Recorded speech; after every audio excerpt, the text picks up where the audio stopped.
Okay. Oh, willingly, dude. Get a chair. You're really gonna do that? That was the last time. If you resist, if you even, like this, what the hell is so important about my blood? it's a court order. It's a court order. It's your choice. Okay. Do it willingly How or on the ground. serious is this? This is serious. Why? For officers of enforcement to do this? Really? You can just provide it and still say you don't consent. That's fine. This is wrong. What is going on? You're bringing the fight to this, not us. I'm not fighting it at all. Then have a seat and provide your arm. This is your last opportunity. Otherwise, you're going face down on the mat, and we're going to keep on going.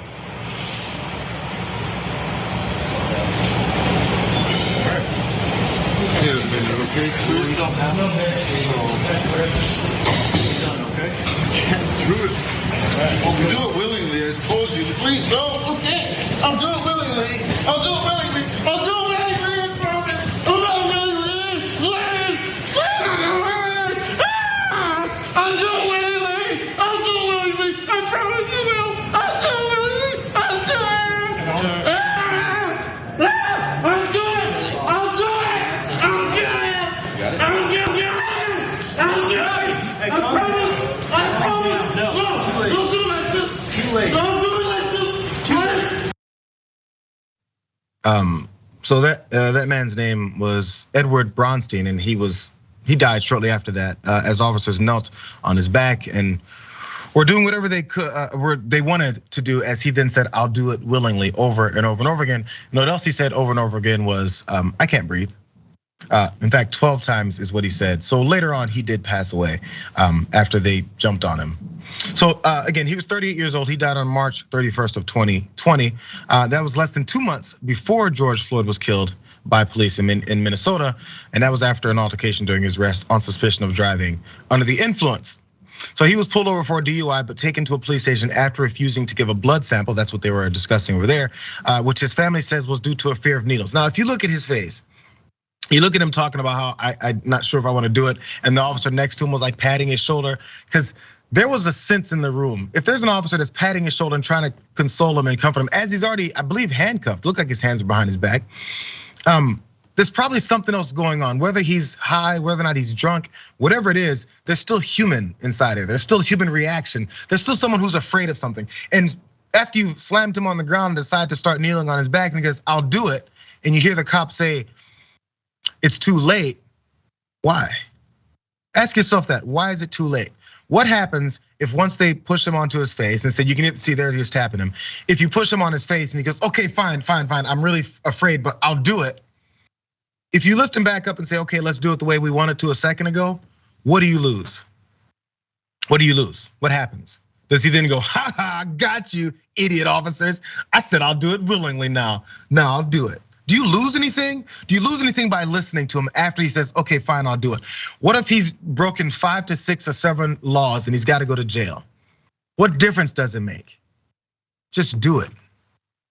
Instead, now it has to be violent. It has to be you kneeling on his back. So this footage was just now released. Again, that happened back in March of 2020. But he was dead for several minutes before officers realized that something was wrong. Let's go to those details. Eventually, he stops moving and officers did draw blood from his limp body. And in the second video, more than 12 minutes long, it shows the officers and paramedics' unsuccessful attempts to revive him. And they can be seen slapping him in the head and calling his name, because that works. So they turned him over and they started giving him CPR and oxygen, but he didn't recover. And one officer tells the paramedics that Bronstein had been complaining of shortness of breath. Weird. And when we rolled him back over, he was turning blue. Soon after, someone reminds the group, everybody's on camera. So if someone has to remind you of that, we could go ahead and believe that if you weren't on camera, you wouldn't be as concerned about what just happened. But now that you have this man that's dead from you kneeling on his back and him telling you that you're killing him, now we have to remind that everyone, you're on camera. You might want to start acting like you care. So a criminal justice professor who reviewed this video also said that it appears the police were trying to just teach him a lesson. Let's go to what he said. His name is Professor Stinson, and he said the dangers are well known, but in this case, officers had a mat prepared, making it seem like this was a routine occurrence for the officers, and that they would take someone to the mat face down to gain compliance in order to get what they want. Also, their comments on camera seem to indicate that they were aware of a mind to teach somebody a lesson. Well, if you're not going to comply with what we want you to do, we're going to do this the hard way. It's going to be painful for you, is what also Stinson said. And finally, Stinson finished up by saying, it seemed that they were treating the incident as if the man was pretending to be unconscious. It did not seem to register that the officers, that there was a medical emergency for many minutes, because they weren't treating him like a human. He was talking to them, but there was no more listening. It was, you haven't complied, now it's time for us to rough you up and do whatever we want, because that's a green light now. So his attorneys are now asking for justice. Let's watch what them and his family were saying about this. When they finally flip him over, he's lifeless, he's dead, he's cold, he's blue. He at least deserved a chance to have CPR done, to be treated like a human.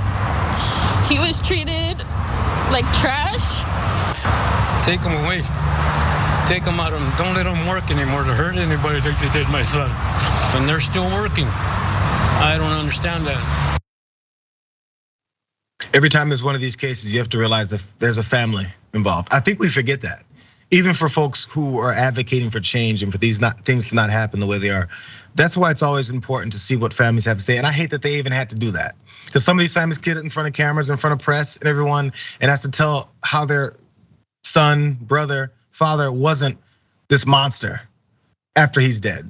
You have to advocate for his character and be like, it was just a DUI, because those things don't ever happen. Because those aren't millions and millions of cases of DUIs on a daily basis in America. But this one actually deserved the death penalty because he was concerned. If you didn't see the fear on his face, for whatever reason it was, even if it wasn't needles, if it was anything else, it's okay to still calm him down before you do your work.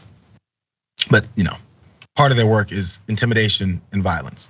It's sad.